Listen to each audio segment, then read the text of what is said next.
achieved. Despite an absolute wealth of talent and a dominant run as the UFC featherweight champion and WEC featherweight champion, you can probably see and agree with me why Jose Aldo is quickly, if not already, becoming the most unpopular champion in the UFC. Welcome back to Kamikaze Overdrive MMA Predictions. As always, I am your host, Scott Johnson, and on this episode of the show, we're breaking down the upcoming UFC UFC 189 pay-per-view, which will take place on July 11th from the MGM Garden Arena in Las Vegas, Nevada, and feature two title fights: the interim title fight for the featherweight title featuring Conor McGregor taking on replacement Chad Mendez, and Rory MacDonald challenging Robbie Lawler for the welterweight title. Now Jose Aldo pulling out with a broken rib, and it could be a legitimate injury. It appears to be a legitimate injury. There are some conflicting stories out there, but if you take a look at his history of pulling out of title fights, and yes, he makes a statement, I've still fought a ton of times, it's the fact that you initially pull out of title fights. UFC 125, he pulled out of a fight with Josh Grisby. UFC 149, he pulled out of a fight with Eric Koch. UFC 153, he pulled out of a fight with Frankie Edgar. UFC 176, he pulled out of the original fight with Chad Mendes. UFC 189, he pulls out of the fight with Conor McGregor. One thing I do enjoy is the fact that McGregor and Mendes, who will fight for the interim title, have got together and said, it doesn't matter what happens, we are not going to Brazil to fight Aldo there, because it appears that, a lot of times he has fights scheduled in the States. Maybe it's only happened once, but it seems like it's more than that, where he pulls out and the rescheduled fight takes place in Brazil, his home turf, where he certainly has the advantage. Either way, very disappointed that Jose Aldo pulled out, very disappointed at all the issues going on, but it tells you how much of a drawing factor the UFC feels Conor McGregor is, because McGregor and Mendes are fighting for the interim title. And they are a lower weight class, and I said it's the interim title, it's not the official title, and yet they are getting top billing over the UFC welterweight matchup between Robbie Lawler, who's been a pretty awesome champion, or at least pretty awesome contender in the welterweight division prior to getting the title, and rising star Rory MacDonald, which is the co-main event. Interesting there. We have a lot going on. This is the first of 5 events in July. If you run down the schedule quickly, again, you can see it all on my website. UFC 189, we've got Mendez McGregor. July 12th, so a day later, we get the Ultimate Fighter 21 finale. July 15th, so the Wednesday, we get UFC Fight Night 71. July 18th, the following Saturday, we get UFC Fight Night 72, and then July 25th, we get UFC on Fox 16. 5 events in July. I'll be selling the Bet Pack package. It's 5 total. It will cost $50 to buy them individually. I'll be selling them for $35, saving you $15, so make sure you check that out. And I will be doing my best. Probably some of the preliminary predictions will be very abrupt, especially for some of the other events. But I'll be doing my best to kick out as much, all my predictions and everything to the best of my ability. There's a lot, and I'll do everything I can. As always, my preliminary predictions are available at kamikazeoverdrive.net. Please check them out. As the bet packs are posted, I'm coming up a pretty solid 7-2 event at UFC Fight Night UFC Fight Night 70. It was a pretty good card overall. I lost the last 2 fights. I was going to do a blurb on Yoel Romero's post-fight speech, but it's kind of been played out, so I've moved on from that, even though it's been so controversial. And finally, before I get into my first prediction, I'd like to send a quick happy birthday out to one of my UFC Kamikaze Overdrive prediction panel members, Ryan Underwood. Happy birthday, dude, and thank you as always for contributing to the website. So let's get to that first prediction. Our opening fight of the night takes place in the UFC's bantamweight division as the returning Brad One Punch Pickett, 25-10-0, battles the number 14th ranked bantamweight on the planet, Tomasina Almeida, with a current undefeated record and very impressive record of 18 wins and no losses. Now, for the most part, we have 2 fighters that are headed in opposite directions. Almeida is making his first appearance in the top 15 and currently ranked 14th, while Brad Pickett, he's currently ranked as the number 15th flyweight on the planet, but that he will quickly lose that status. Formerly a top 10 bantamweight, he's at the end of his career trying to hold on, trying to show he's relevant, and he's got a very young and hungry lion in front of him. Pickett is coming off a loss to Chico Camus. He went 1-2 at flyweight with a very close win over Neil Seery, who's fighting on the preliminary card, is his only victory. He said that the cut simply took too much out of him for him to continue down that path. Unfortunately, at bantamweight, he was already showing signs of not being an upper echelon bantamweight, struggling with the top guys, getting subbed by MacDonald, losing a split decision, which I felt was a unanimous decision, to Eddie Wineland. For Almeida, he's 2-0 so far since joining the UFC. He's coming off a big win over a solid veteran, Yves Jaboué. Pickett actually recently fought Jaboué, or I guess not recently, knocked him out back in 2012. Now, Pickett should benefit from not cutting to 125 pounds. That should be his first major, not advantage, but at least benefit from returning to bantamweight. But Almeida will have a 1-inch height advantage and a 2-inch reach advantage, and the Brazilian is 13 years younger than his British counterpart. Both guys have big knockout numbers. Almeida, 14 of his wins have come by knockout. Brad Pickett, an impressive 7 wins have come by knockout. But overall, Pickett does get the edge in submission victories with 10 to just 4 for the Brazilian. On the other side of the scale, Pickett, one loss by knockout, but his chin has started to show some significant issues. He's been cracked in several fights. Against Henan Brow, he got hurt badly before getting submitted, and he has been submitted 4 times overall. He's also 7-5 in fights that go the distance, which tells us he's not able to differentiate, at least show the judges that he is the clear dominant fighter when he's not actually able to finish his opponent. For Almeida, he's a BJJ brown belt and a Muay Thai black belt. He's an exceptionally lethal striker. He uses all of his weapons very effectively, and so far in his 2 UFC fights, he's averaged 7.82 strikes per minute. He's very good footwork, keeps his hands up, he's patient, head off center when he's striking and retreating. As I said, very good footwork, stiff left jab, straight right combination is one of his very effective striking combos. He will go to the body very effectively. He has some exceptionally hard kicks, and he has a very nice killer instinct. When he fought Ijabwe, he was very patient. When he hurt him, he unloaded him, and he unloaded on him, and he finished. And it was very nice to see. Now, one of those things in that fight against Ijabwe, he was taken down when he came forward, and that's an avenue Brad Pickett could look to exploit. Pickett averages 2.71 takedowns at a 43% completion rate. He has pretty decent wrestling. We did see him struggle against MacDonald when he tried to take him down. He did ultimately get a score takedown, but he got submitted. So that's an avenue he could look to exploit, but it could be easier said than done. If he can take Almeida down, he needs to be very careful when he's in top position. And looking back at Timmy Gorman, who's a pretty good wrestler, he attempted 11 takedowns on Almeida and successfully landed just 2, and he wasn't able to keep him on the mat for very long. For the most part, I think this fight's going to be contested on the feet, and if that does happen, Pickett needs to keep his hands up, moves his head fairly well, and he looks to start low and target the body, and then he rises up to attack the chin, which can be a very effective way for attacking. It changes that defensive field of view. Statistically, though, 3.18 strikes landed per minute for Pickett versus 4.51 strikes absorbed, so he gets hit more than he actually hits. In his UFC career, he's been outlanded in 7 of his 9 fights, including against, going back to that MacDonald fight, he was outlanded 42-11 in the opening round, simply unable to find his range. I think Pickett, for the most part, needs to turn this fight into a gritty battle and a brawl, but that could actually be his undoing. When he gets aggressive and opens up, he tends to get hurt. We saw that in a couple of his different fights. He's had trouble in speed with the more technical approach of guys like Chico Camus and Ian McCall down at flyweight. I think the return to bantamweight will help him be physically more prepared, but he's significantly older, and he's not a diverse striker, and where Almeida certainly should have the advantage there. This is another big test for the young Brazilian. How does he fare with or without an early stoppage if Pickett can survive the early going and turn this into a tough battle? Pickett's a tough guy, but my prediction is Thomas Almeida to defeat Brad Pickett by TKO. Fight number 2 on the main card takes place in the UFC's welterweight division. The 15th ranked fighter on the planet, Gunnar Gunny Nelson, 13-1-1, takes on fast-rising prospect Brandon Ruckus Thatch with a current record of 11 wins and 2 losses. Now, initially, Nelson was lined up to face John Hathaway. Hathaway pulled out, and Thatch, who was on the undercard to face John Howard, gets an opportunity to move up with about 17 days to prepare to face Gunnar Nelson on the pay-per-view, and you can't blame him for taking that opportunity. This is the first fight for Nelson outside of Europe as well, so that's a factor we should be aware of heading into this matchup. Now, what we have here are 2 top-level prospects at welterweight, but both guys are coming off momentum slowing, we'll call it, slowing losses. Nelson losing the first fight of his career against Rick Story, and a lot of people say after you lose that first fight, that's when you really become a true professional fighter because you are forced to go back to the drawing board, rebound, improve, and get better. We'll see if that's the case here. For Brandon Thatch, he was submitted by Benson Henderson, only the second loss of his career, but the first coming way back in 2008, so both guys were riding a lot of momentum before those fights. Physically, Thatch is 3 inches taller, will have a 2-inch reach advantage. Gunnar Nelson will have is 3 years younger, and a lot of people talk about how Nelson could be a little bit small for the division because Thatch is a massive welterweight, and we'll see if that plays a role.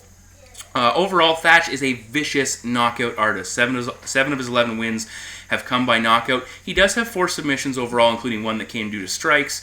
But the overall scenario is he will not be submitting Gunnar Nelson. For Gunnar Nelson, he is a high-level BJJ black belt. 9 of his 13 wins have come by submission. He does have 3 knockouts on his record as well, and he's a black belt in karate. But for the most part, he will not be knocking out Brandon Thatch. If that happens, again, it is MMA, so anything can take place. But I'm just going to go bank on that for now. Looking at Nelson first, he has a karate stance approach. He's exceptionally calm. He measures fighters very well, and he fights from range, exceptionally well. He will be counter-strike, look for him to throw body and head kicks, minimal wind-up, and if he does get the opportunity, he will flurry with his hands to try and catch an opponent off guard and kind of change speeds up. A couple knocks on Gunnar Nelson, though. He holds his hands exceptionally low, and that could be a major issue against a striker like Thatch. He was taking some hard leg kicks against Rick Story and not checking them, which I think cost him later on, and he took some big shots overall as that fight progressed, which really, as he slowed down, and he got clipped and dropped in the 4th round by Rick Story as well. For Brandon Thatch, he is an absolute nasty Muay Thai practitioner, very long and fights that way. He calculated violence is kind of the way I think of Thatch. He throws a lot of feints, slips out of range well. Stepping knee, which he hurt Paulo Thiago with, is very effective. He threw a head kick to take out Justin Edwards, and he will throw a lot of singles, though, which sometimes isn't the best technique, but he cuts off the cage very well and pressures his opponents, so they're always there to be hit, or for the most part, they're there to be hit. In close, he's exceptionally difficult to deal with. Lots of elbow and knee strikes, controls his opponent's head and pulls them into the strike to further increase the impact of those strikes. Big question here is, will his offensive output be stunted by the threat of being taken down from Gunnar Nelson? And additionally, with Nelson's karate approach, does that throw him off a little bit? As we said, Nelson is an elite level grappler. Look for him you can get takedowns from the clinch. We saw him do that with an inside trip against a very good wrestler in Rick Story. He will also shoot from the outside, which he had success taking that Story down as well. He has a nice variety of takedown techniques. And once he gets the fight in the mat, he's a smotherer. He will work towards submissions, land some ground and pound. His back mount is exceptionally good as well, with 4 wins by rear naked choke plus a neck crank victory. But again, Gunnar Nelson has to be very careful once he closes the distance and gets in the clinch, because Thatch's height allows him to gain a lot of leverage, and he can throw some really unexpected knees and catch guys off guard. With Thatch, though, there are some major questions on the ground. He was taken down 3 times by Benson Henderson, ultimately submitted in that fight. He was taken down once by Paulo Thiago, who caught him coming forward, which is something I think Gunnar Nelson's going to look to exploit. Once he was taken down by Benson Henderson, he tried to muscle out of the takedown attempt. Could not. Once on the mat, his back was taken almost right away. Had nothing really on the floor. Kind of held on, tried to be defensive. Exhaustion could have played a role in that, but either way, it wasn't a good sign to see how outgunned he was on the mat. Another thing, keep in mind here, both these guys are known for their first round finishes, so it brings into question their cardio. Thatch, all 11 of his wins have come inside the first round. He's 0-2 when fights leave that first round. For Nelson, he's got 10 first-round finishes, but he's 3-1-1 in fights that go beyond that opening 5 minutes. Both guys are coming off longer fights where they both clearly slowed down. It could serve as learning experiences. Neither guy carries a torrid pace but I think Gunnar Nelson's style could exploit it. Thatch could very well exploit Gunnar's striking gaps, but I think the grappling looms large. I think it will slow down Brandon Thatch. Nelson has to be very careful at all times that once the fight goes to the ground, he will be dominant. Thatch will slow down from the grappling exchanges. I like the more multifaceted fighter here, and my prediction is Gunnar Nelson to defeat Brandon Thatch by submission.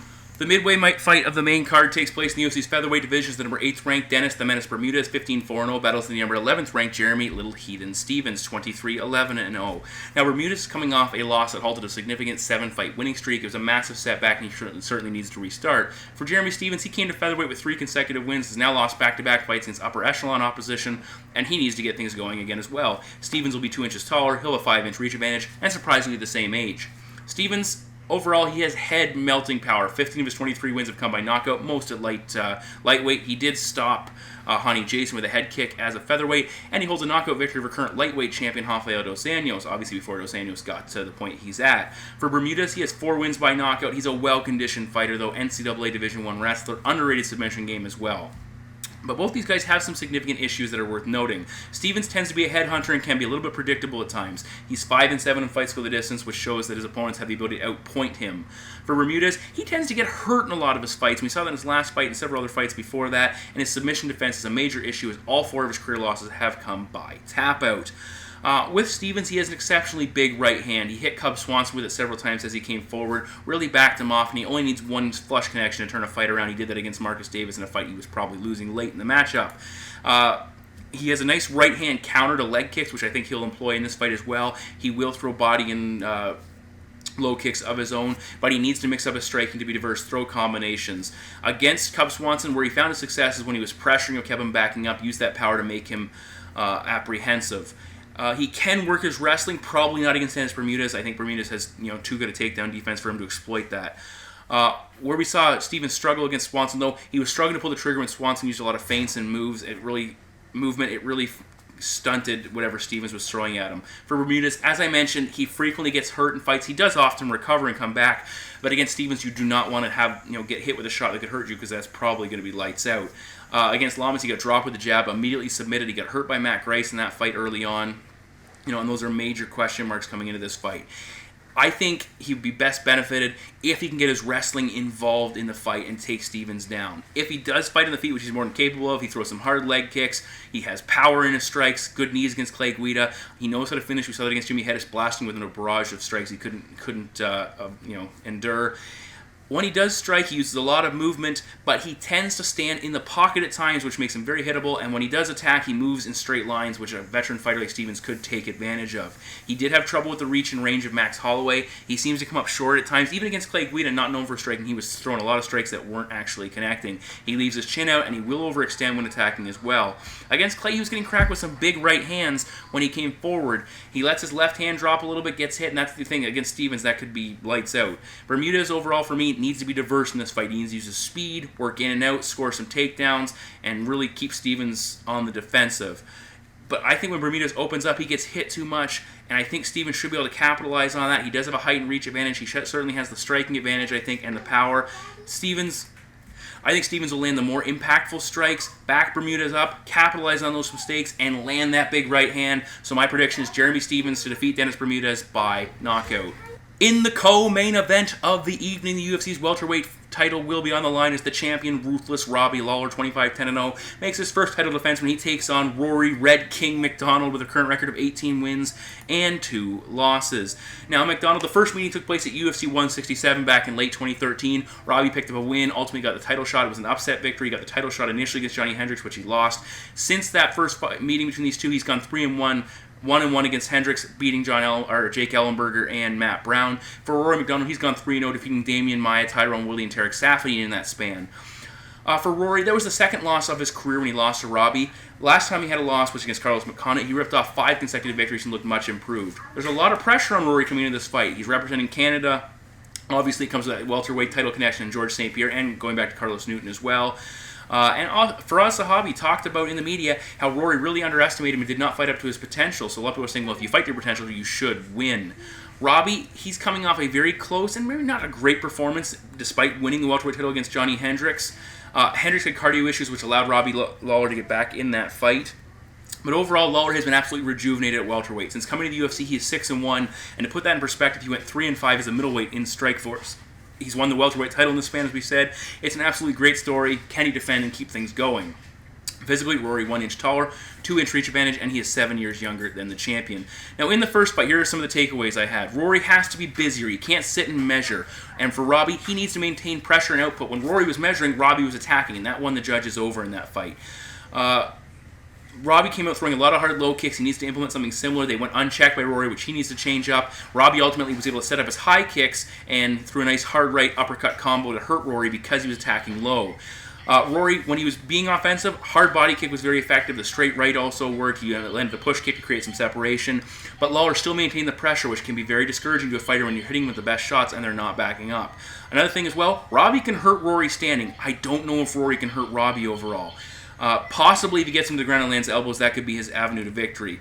For Rory, he needs to focus more on double leg attempts when he looks for takedowns, not single legs, and when he gets to the fight, be active, drop those elbows, be aggressive, don't get stood up.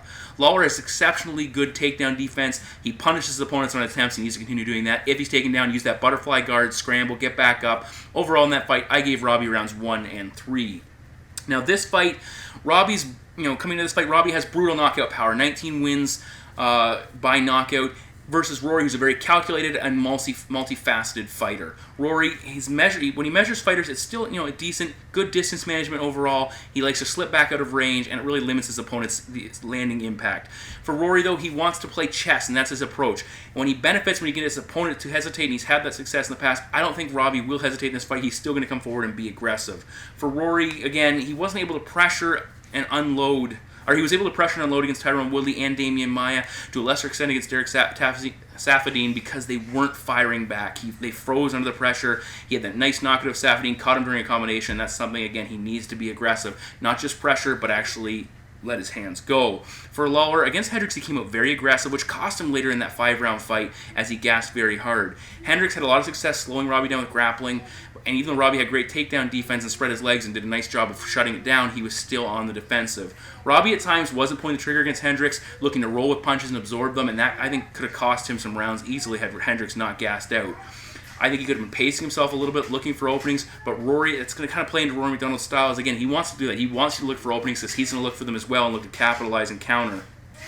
Lawler comes in as the underdog, which is pretty significant. He didn't destroy MacDonald in the first fight as many people talked about it, but he did have much more success than many people predicted. Robbie has gone 5 rounds in 3 of his last 4 fights, while Rory has never gone 5 rounds. And against Robbie Lawler and against Carlos Condit, he slowed down and took some serious damage in that matchup, and that's over a 5-round fight. That could be an issue as well. Rory I think he comes out more aggressive. He'll have more success with his wrestling. He'll pair it together with his striking to make it more effective. He'll land more takedowns. He'll be more active. Robbie, I don't think, will be as aggressive. We've seen issues against Hendricks where he slowed the pace.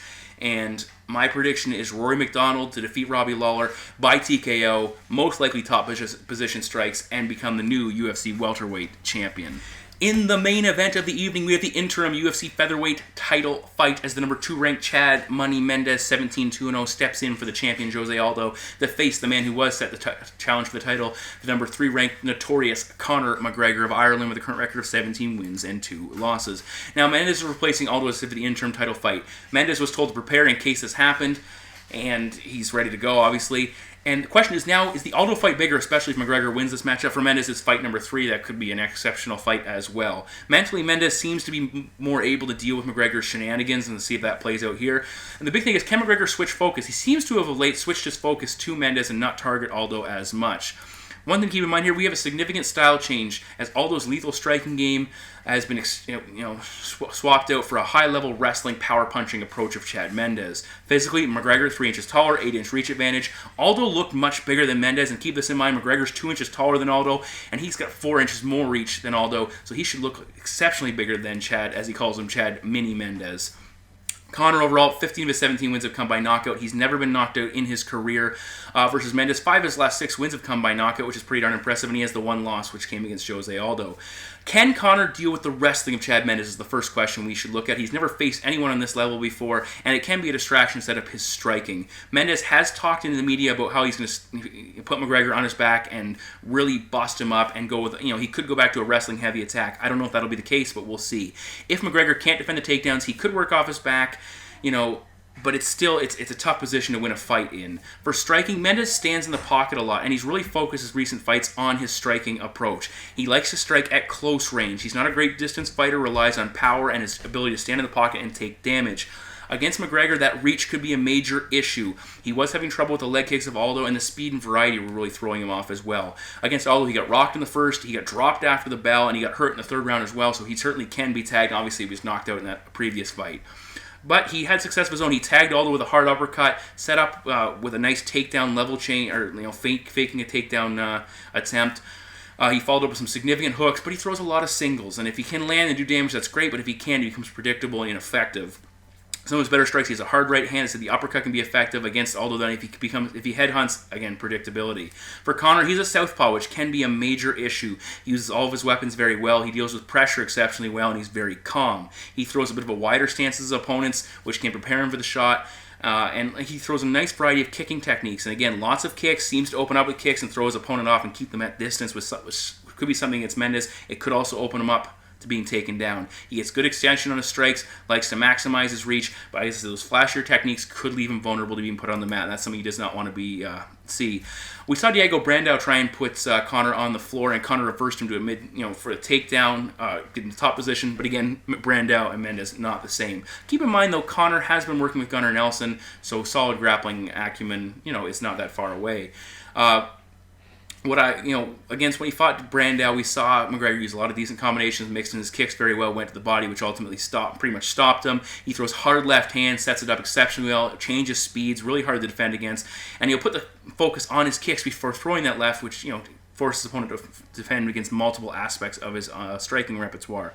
When he saw against Seery, he unloaded exceptionally well before putting that fight away. And against Dustin Poirier, a lot of people talk about how he hits like a middleweight. He only clipped Poirier with one big shot, and that was ultimately the end of that fight. Mendes, his striking has improved exponentially, but that could be a bad thing. Get him away from his wrestling, an area he probably could exploit.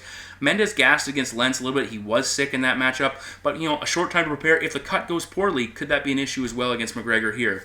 I think McGregor lands something significant in this fight, keeps him at range, eventually capitalizes on one of Mendes' mistakes as he becomes more aggressive, swarms to the finish, and my prediction is Conor McGregor to defeat Chad Mendes by knockout and to become the new or I guess the UFC interim featherweight champion, and keep the fight with Jose Aldo intact. So those are my 5 main card predictions for UFC 189. All of my preliminary picks will be available at kamikazeoverdrive.net. Again, the bet pack's $35 for 50, or you can buy them, $35 for 5 bet packs, saving you 15 from the original value, or you can buy them at $10 a piece individually. If you don't get the password or have trouble logging in, make sure you get a hold of me through the website as quickly as possible so I can help you out. We have a ton of fights in July. I'm very much looking forward to it. It's going to be hectic. I'll do my best to do as much research as possible, and I'll post them when I can. I think the next show is going to be a double show just to make my life a little less ridiculous. Again, happy birthday to Ryan Underwood. Thank you for tuning in, and this should be a fantastic set of fights, and I will see you back here in a couple of minutes by the sounds of it.